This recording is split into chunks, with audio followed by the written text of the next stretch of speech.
दोस्तों, अगर आप सच्चे दिल से भाई बहन के अटूट प्रेम को सबसे सच्चा प्रेम मानते हैं तो एक लाइक जरूर करना। कम से कम बहन भाई तो जरूर लाइक करें।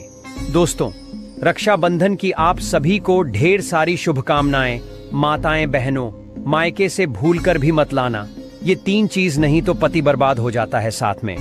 माताएं बहनों, आप सभी को हम बता दें, रक्षाबंधन के दौरान कुछ ऐसी गलतियां होती हैं जो जाने अनजाने में हर एक भाई बहन से हो जाती है, पर ऐसी गलतियां भूल कर भी नहीं करनी चाहिए। सुहागिन स्त्रियों को इन बातों का विशेष ध्यान रखना चाहिए। आज की वीडियो में बेहद ही खास और ज्ञानवर्धक होने वाली है।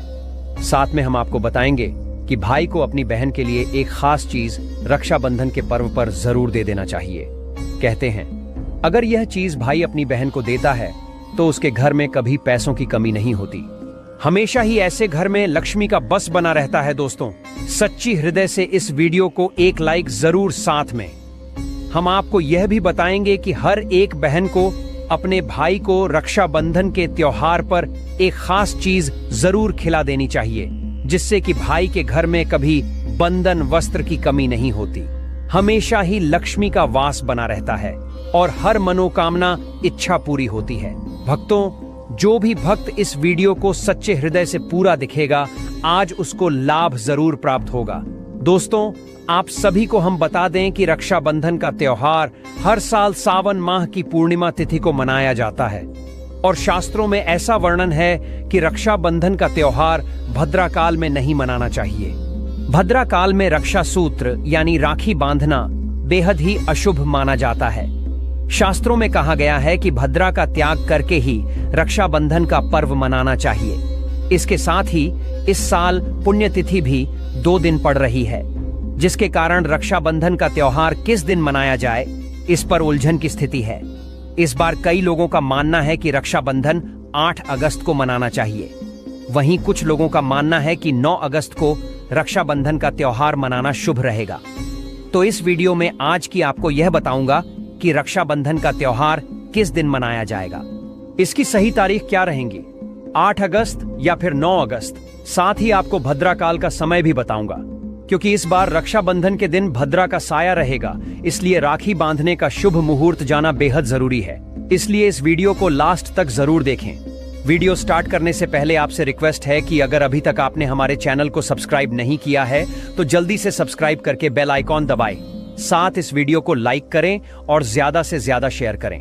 तो आइए शुरू करते हैं। दोस्तों, रक्षाबंधन का त्योहार सावन माह की पूर्णिमा तिथि को मनाया जाता है। यह त्योहार भाई बहन के अटूट प्यार का प्रतीक है। इस दिन बहन अपने भाई की कलाई में रक्षा सूत्र यानी राखी बांधती है और उसकी लंबी उम्र और उसके अच्छे स्वास्थ्य की कामना करती है, और भाई ने सदा अपनी बहन की रक्षा करने का वचन देते हैं।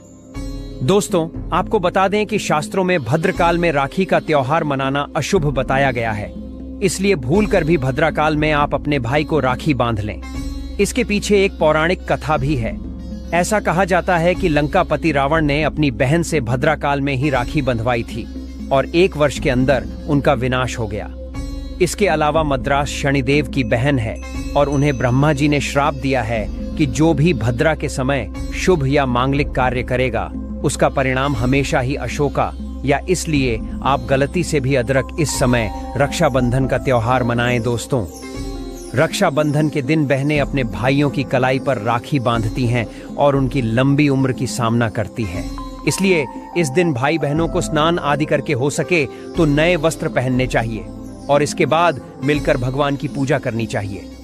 पूजा से पहले आप पूजा की थाल अवश्य लगा लें और उसमें रोली, चंदन, अक्षर, राखी और मिठाई आदि रख लें। एक घी का दीपक भी रख लें, जिससे आप भाई की आरती करेंगी।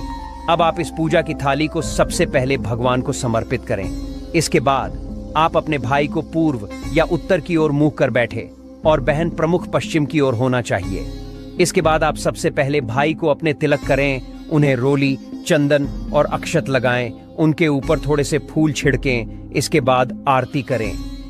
अब भाई के दाहिने हाथ की कलाई में राखी बांध लें और इसके बाद जो भाई का मुंह मीठा कराकर भाई के लिए मंगल कामना करें। और राखी बांधने के बाद भाई भी अपनी बहन को रक्षा का वचन दे और साथ ही कुछ उपहार भेंट करें, चलिए अब जान लेते हैं कि 2025 में रक्षाबंधन कितनी तारीख को मनाया जाएगा, कौन सा इसका शुभ मुहूर्त रहने वाला है। रक्षाबंधन की तारीख और समय हिंदू पंचांग के अनुसार रक्षाबंधन 9 अगस्त शनिवार को मनाया जाएगा।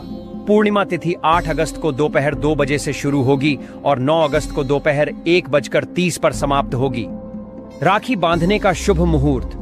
अब आइए जानते हैं कि राखी बांधने का शुभ मुहूर्त क्या है। रक्षाबंधन के दिन यानी 9 अगस्त दिन शनिवार को राखी बांधने का शुभ मुहूर्त सुबह 5:50 से शुरू होकर दोपहर 1:30 बजे तक रहेगा। भद्राकाल का प्रभाव। हिंदू मान्यताओं में भद्राकाल में शुभ कार्य करना वर्जित माना जाता है और राखी बांधना भी इस दौरान अशुभ होता है। अच्छी बात यह है कि रक्षाबंधन पर भद्रा का साया न के बराबर रहेगा। भद्राकाल 9 अगस्त को सूर्योदय से पहले ही समाप्त हो जाएगा, जिसका मतलब है कि बहनें बिना किसी चिंता के पूरे दिन राखी बांध सकती हैं। कई लोगों के मन में भद्राकाल को लेकर कई सवाल रहते हैं, इसलिए आइए भद्राकाल के समय के बारे में जानते हैं। रक्षाबंधन के दौरान भद्राकाल पूर्णिमा तिथि के साथ शुरू होगा, यानी 8 अगस्त को दोपहर 12 बजे से। यह समय रक्षाबंधन से एक दिन पहले है। भद्राकाल की समाप्ति जियो 8 अगस्त को मध्यरात्रि जियो 1:09 बजे होगी। इसका मतलब है कि रक्षाबंधन के दिन भद्रा सूर्योदय से पहले खत्म हो जाएगा और पूरा दिन दोपहर 1:30 बजे तक बहनें बिना चिंता के राखी बांध सकती हैं। शुभ योग और उनका महत्व। इस साल रक्षाबंधन पर कई शुभ योग बन रहे हैं जो इस पर्व को और भी खास बनाते हैं। सौभाग्य योग, शोभन योग और सर्वार्थ सिद्ध योग इस दिन मौजूद होंगे। ज्योतिष शास्त्र के अनुसार इन योगों में किए गए कार्य शुभ फलदायी होते हैं और जीवन में सुख समृद्धि लाते हैं। ब्रह्म मुहूर्त सुबह 4:30 बजे से 5:05 तक और अभिजीत मुहूर्त दोपहर 12:20 से 12:30 तक रहेगा। राखी बांधने की विधि। रक्षाबंधन के दिन बहनें स्नान कर एक थाली में राखी, रोली, चावल, मिठाई और दिया सजाती है। भाई के मस्तक पर तिलक लगाकर उनकी आरती उतारती है और राखी बांधती है। इस दौरान बहनों को यह मंत्र पढ़ना चाहिए। यह मंत्र पढ़ने से भाई बहन दोनों को सौभाग्य की प्राप्ति होती है और सुखमय जीवन व्यतीत करते हैं। यनवद्धों बलि राजा, दानवेंद्रो महाबल, बदनामी रक्षय मां, चल मां। चल रक्षाबंधन का महत्व और परंपरा। रक्षाबंधन का त्योहार भाई बहन के रिश्ते को मजबूत करने का प्रतीक है। इस दिन बहनें भाई की कलाई पर राखी बांधती हैं और तिलक लगाकर उनकी लंबी उम्र की प्रार्थना करती हैं। भाई अपनी बहनों को उपहार देते हैं और उनकी रक्षा का वचन देते हैं। पौराणिक कथाओं के अनुसार जब द्रौपदी ने भगवान श्री कृष्ण की उंगली पर अपनी साड़ी का टुकड़ा बांधा था, तब श्री कृष्ण ने उनकी रक्षा का वचन दिया था।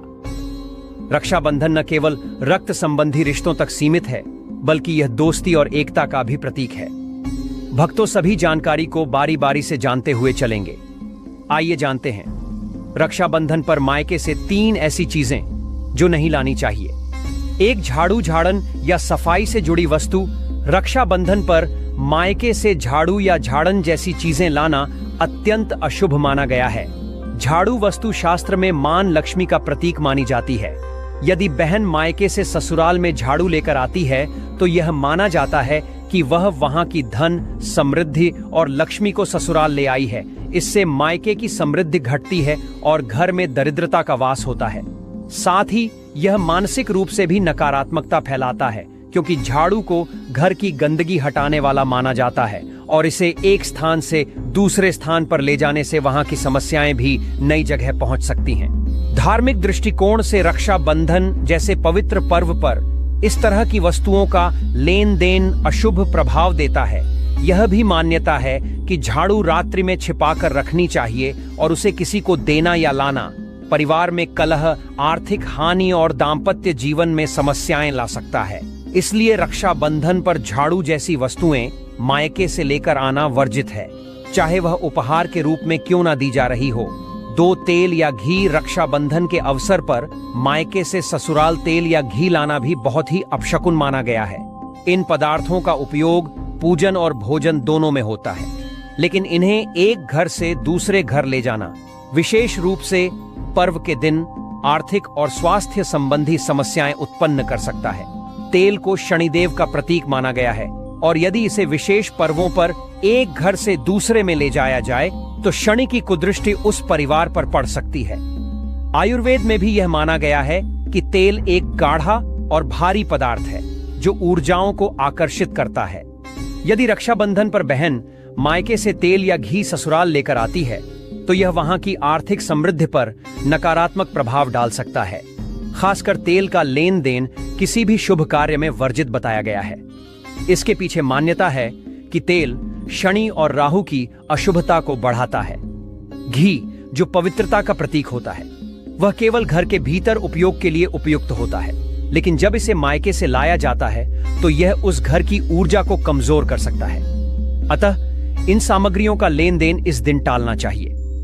3 काले या फटे पुराने कपड़े रक्षाबंधन जैसे पवित्र दिन पर बहन द्वारा मायके से काले कपड़े या पुराने कपड़े लाना शुभ नहीं माना जाता। रंगों की दुनिया में काला रंग शनि, राहु और नकारात्मक ऊर्जा का प्रतीक होता है। इसे रक्षाबंधन जैसे शुभ अवसर पर पहनना या लाना परिवार के सौभाग्य के विपरीत माना गया है। विशेषकर जब बहन मायके से काले कपड़े या फटे पुराने वस्त्र लेकर आती है तो माना जाता है कि वह मायके की विपत्तियां, तनाव और बाधाएं अपने ससुराल ला रही हैं। फटे पुराने कपड़े भी दारिद्र्य और गरीबी का प्रतीक माने जाते हैं। यदि कोई महिला इन्हें अपने साथ लेकर आती है तो इससे उसके ससुराल में दरिद्रता और अस्थिरता बढ़ सकती है। धर्म ग्रंथों में भी लिखा है कि शुभ दिनों पर नवीन और उज्जवल रंगों के वस्त्र पहनने चाहिए ताकि सकारात्मक ऊर्जा आकर्षित हो सके। मनोवैज्ञानिक रूप से भी पुराने कपड़े बीते दुखों और असहज भावनाओं का प्रतीक होते हैं। रक्षाबंधन जैसे नव प्रारंभ के अवसर पर इन चीजों को त्याग कर नई शुरुआत करना शुभ होता है। 4 लोहे की वस्तुएं रक्षाबंधन पर मायके से ससुराल में लोहे की कोई वस्तु जैसे तवा, चाकू, खड़ाई या कोई अन्य धातु उपकरण लाना अत्यंत अशुभ माना गया है। लोहे को वास्तुशास्त्र में भारी और नकारात्मक ऊर्जा को खींचने वाली धातु माना गया है। विशेषकर धार्मिक पर्वों के दिन इसकी उपस्थिति कलह, वाद विवाद और मानसिक तनाव को बढ़ावा देती है। यदि बहन मायके से ऐसी वस्तु लेकर आती है तो माना जाता है कि वह अपने साथ भारी ऊर्जा और बाधाएं भी ला रही है। धार्मिक मान्यताओं के अनुसार लोहे से बने बर्तन या औजार राहु और शनि से संबंध रखते हैं, जो परिवार में विघ्न, बीमारी और अपयश ला सकते हैं। यह ससुराल के लिए नई नकारात्मक परिस्थितियां उत्पन्न कर सकता है, जैसे कि घरेलू कलह या पति पत्नी के संबंधों में कटुता। इसलिए रक्षाबंधन जैसे उल्लास में अवसर पर जब शुभता और सौहार्द की स्थापना हो रही हो, लोहे जैसी भारी और नकारात्मक वस्तुओं का लेन देन वर्जित है। यदि कोई वस्तु लेनी ही हो तो तांबे, पीतल या चांदी की वस्तुएं बेहतर मानी जाती हैं। 5 नमक या अचार रक्षाबंधन के अवसर पर मायके से नमक या अचार जैसी चीजें ससुराल ले जाना पूर्णतः निषेध माना गया है। इन दोनों का संबंध गृहस्थ जीवन के स्वाद और संबंधों की मधुरता से होता है। नमक का स्वाद अगर बिगड़ जाए तो पूरी थाली बेस्वाद हो जाती है। उसी तरह यदि नमक जैसी चीजें मायके से लाकर ससुराल में दी जाए तो माना जाता है कि रिश्तों में खटास, वाणी में कटुता और पति पत्नी में तनाव आ सकता है। अचार भी एक ऐसी वस्तु है जो लंबे समय तक टिकती है और खट्टी होती है। इसे लेकर जाने से यह संकेत मिलता है कि बहन अपने साथ मायके के पुराने अनुभव, पीड़ा या कटु स्मृतियां ले जा रही है, जो ससुराल में नए संघर्षों का कारण बन सकती है। धार्मिक मान्यताओं में भी कहा गया है कि अचार या नमक का लेन देन विवाह संबंधों को कमजोर करता है। इन वस्तुओं का असर भावनात्मक और ऊर्जात्मक स्तर पर भी पड़ता है। जहां रक्षाबंधन का उद्देश्य रिश्तों को मजबूत करना होता है, वहीं ऐसी चीजें रिश्तों में टकराव और कटुता बढ़ा सकती हैं। भाई, आप जानते हैं कि रक्षाबंधन पर कौन सी भुगतियां हैं जो भाई बहन को भूलकर जाने अनजाने में भी नहीं करना चाहिए। इसके बाद हम जानेंगे कि भाई को कौन सी चीज है जो बहन को जरूर खिला देनी चाहिए और भाई को कौन सी चीज है जो कि बहन को गिफ्ट में जरूर देनी चाहिए, जिससे कि किस्मत चमक जाती है, भाग्य में नई नई सफलता प्राप्त होने लगती है। चलिए जान लेते हैं कि कौन सी गलतियां नहीं करना चाहिए। फिर हम आगे जानेंगे एक रक्षाबंधन का तिलक बिना स्नान और संकल्प के करना। रक्षाबंधन पर तिलक करना केवल रस्म नहीं बल्कि एक आध्यात्मिक प्रक्रिया है। जिसमें भाई की रक्षा के लिए ईश्वर को साक्षी बनाकर प्रार्थना की जाती है। यदि बहन बिना स्नान किए मन और शरीर की शुद्धि के बिना तिलक करती है तो यह शुभ प्रभाव नहीं देता। शास्त्रों में कहा गया है कि पूजा या धार्मिक कर्म से पहले देह और मन की पवित्रता अनिवार्य है। इस दिन बहन को चाहिए कि सुबह उठकर स्नान करें, साफ वस्त्र पहने और पहले भगवान गणेश, विष्णु और कुल देवी देवताओं का स्मरण करें, तभी तिलक, आरती और राखी बांधने का कार्य करें।